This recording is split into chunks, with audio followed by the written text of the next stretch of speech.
general characteristics of the blood, and the three main blood cells that compose our blood.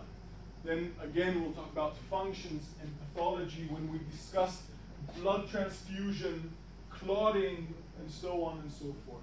So all this is just to do with the cardiovascular system, and we're supposed to squeeze all of this information in one 4.5, 5-hour lecture. So you can understand from that that we need to go through a lot of material. And in order for us to do this, to achieve this goal, you need to be prepared, okay? I'll mention it a bit later, but you will, I don't know if you got the textbook or not. Yes, about biology and... Okay, so we have an anatomy and physiology textbook. It's quite a thick one. And you need to know or read this textbook before you come to our lectures, because I'm not able to cover all the stuff that you need to know in one 5-hour lecture. So you do need to read the book, and I'll elaborate in a few minutes.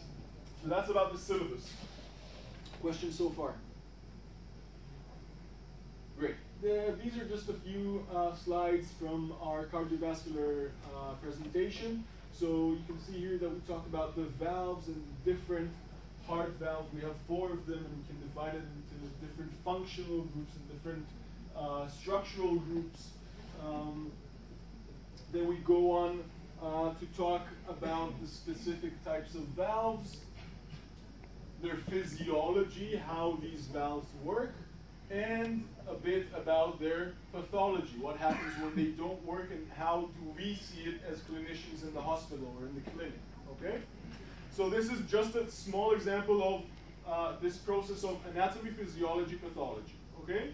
In between, we have also, we have these slides of Q&A, questions and answers.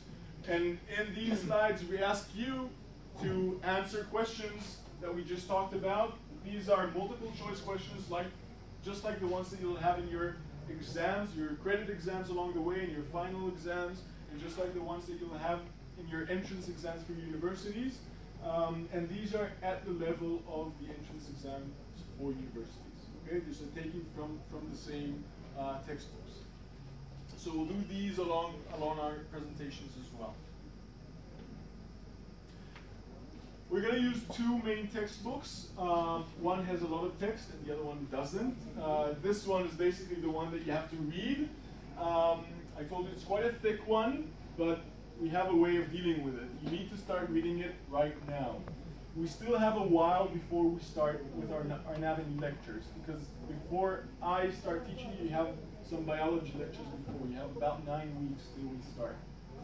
In these 9 weeks, starting from today, you need to start reading anatomy, okay?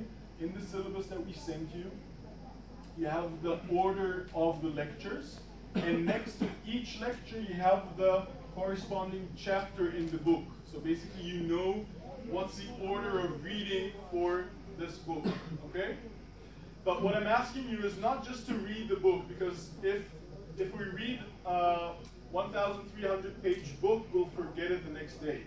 I want you to do productive reading, which means that you'll read now, that you'll produce something that will help you later on.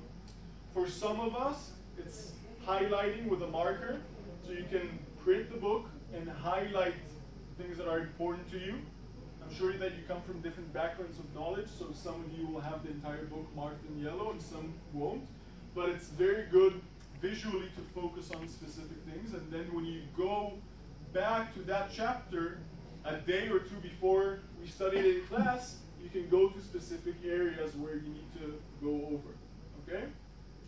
Another thing, this is what I like to do, is basically summarize what you read in your own words. That works great for me, it works not so great for other people, but choose your method in order to do productive reading. If you just read it now, and we'll talk about it in 5 weeks, then it's not worth anything, okay? Read it now and do something that will stay for later on, for our lecture in class or for your final exam, okay? This textbook is only with drawings. This is the Nether Atlas of Anatomy. It has different drawings of all the body parts, and here you can understand anatomy much better than what we can do with that book.